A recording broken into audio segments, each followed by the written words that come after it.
पिता पुत्र पवित्र आत्मा एक साँचो परमेश्वरको नाउँमा महिमा भएको होस्। आजको वचनको सेवामा तपाईहरु सबैजनालाई म स्वागत गर्न चाहन्छु र आजको वचनको विषय छ सेवकको अनुशासन र जिम्मेवारीहरू। तपाई र म एउटा सेवकहरू, परमेश्वरको खेतबारीमा काम गर्ने सेवकहरू, सेविकाहरू, उहाँको छोराछोरीहरू र आज तपाईं र मेरो जीवनमा नभई नहुने ती अनुशासन र जिम्मेवारीका कुराहरू म तपाईहरुको बीचमा बताउन चाहन्छु। सबैभन्दा पहिलो कुरा हो प्रार्थनामा जिउने मानिस हुनुपर्छ। हामी धेरै पटक प्रार्थना गर्छौं। हामी सुत्दा, उठ्दा, खाना खाँदा अनि हामी हरेक पटक प्रार्थना गर्छौं र यो परमेश्वरको वचनले नै हामीलाई निरन्तर रूपमा प्रार्थना गर भनेर भन्नुहुन्छ। तर यहाँ एकजना चर्च फादरले यसरी भनेका छन्, यदि कुनै मानिसको कार्यहरू उसको प्रार्थनासँग मेल खाँदैन भने उसले व्यर्थमा परिश्रम गर्छ। तपाईले बुझ्नुभयो होला, यदि हामीले गर्ने कार्य ती प्रार्थनासँग मेल खाँदैन भने उसले गरेका सम्पूर्ण परिश्रम चाहिँ के हुन्छ? व्यर्थ हुन्छ भनेर यहाँ बताउनुहुन्छ। त्यसकारण हामी प्रार्थना सँगसँगै हामीले काम गर्नुपर्छ। धेरै पटक धेरै मानिसहरू काम काम काम काम तर प्रार्थना छैन। कति मानिसहरू प्रार्थना प्रार्थना प्रार्थना तर कुनै पनि कामहरू गर्दैन। सन्त याकुबले भन्दछ, काम बिनाको विश्वास मरे तुल्य हो भनेर भन्दछ है। त्यसकारण विश्वास र काम सँगसँगै जब जाँदछ भनेदेखि त्यहाँ चाहिँ के हुन्छ? सफलता, विजय प्राप्त गर्छौं, आशिषहरू हामी प्राप्त गर्छौं। त्यस्तै प्रार्थनामा जिउने मानिसहरू हुनुपर्छ भनेर यहाँ परमेश्वरको वचनले हामीलाई यति धेरै मत्ती 6 को 6, सुसमाचार यूहन्ना 14 को 14 पद, मत्ती 7 को 7 र 8 पद, धेरै खण्डहरू त्यस्ता खण्डहरू छ जसले हामीलाई प्रार्थना गर्नको लागि सिकाउँदछ। म तपाईलाई एउटा घटना बताउन चाहन्छु। एउटा मण्डलीमा एकदमै थोरै मानिसहरू मात्रै त्यहाँ सेवा संगति गर्नुहुन्थ्यो अनि उहाँले सुसमाचार प्रसारको कामलाई, समाज सेवाको कुरालाई निरन्तर रूपमा अगाडि बढाइराख्नु भयो। तर पनि लामो समयसम्म त्यहाँ के भएन? मण्डली वृद्धि हुन सकेन।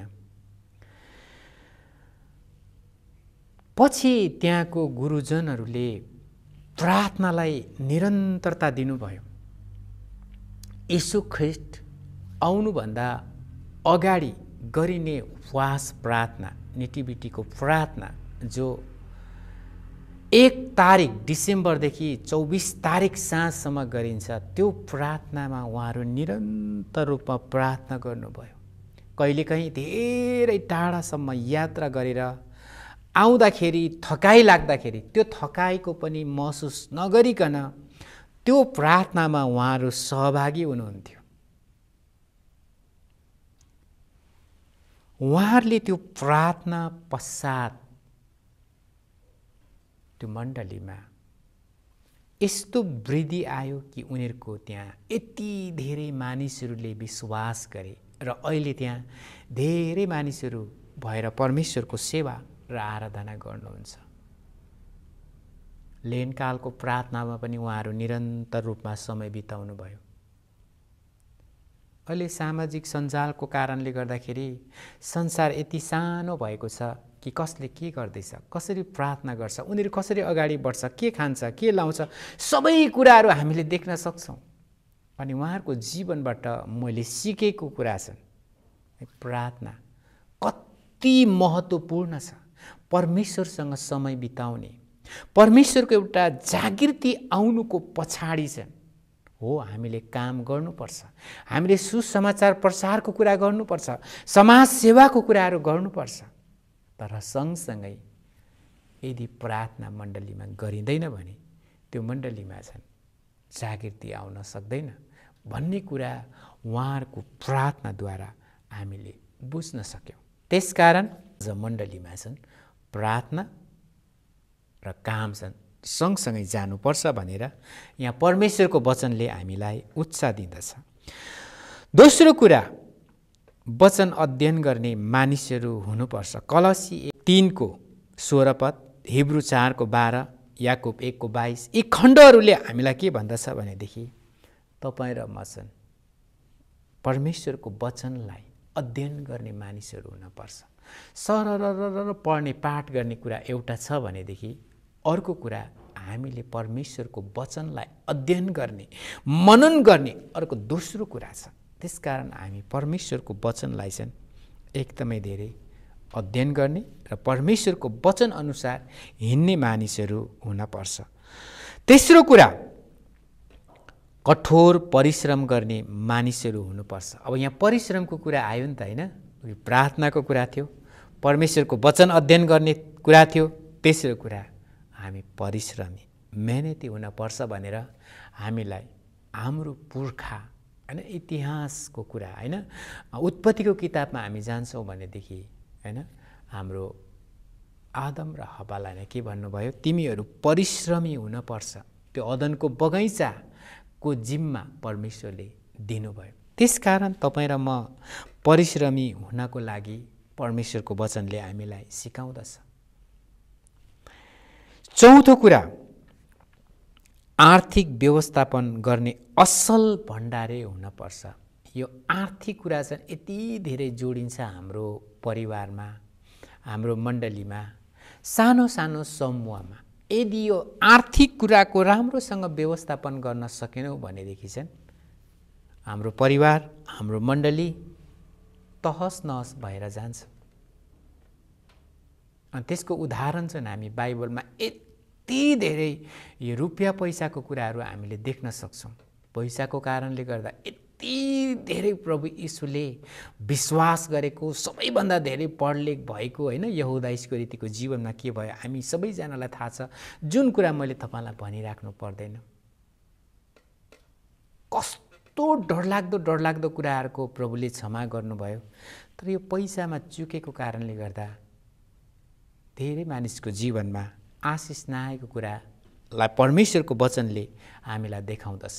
त्यसकारण यो आर्थिक कुरामा तपाईँ र म एकदमै धेरै होसियारी भएर जब अगाडि बढ्छौँ नि, परमेश्वरले तपाईँ र मलाई आत्मिक कुरामा जति आशिष दिनुहुन्छ आर्थिक कुरामा पनि त्यति नै धेरै आशिष दिएर परमेश्वरको सेवाको निम्ति तपाईँ र मलाई अगाडि बढाउन चाहनुहुन्छ।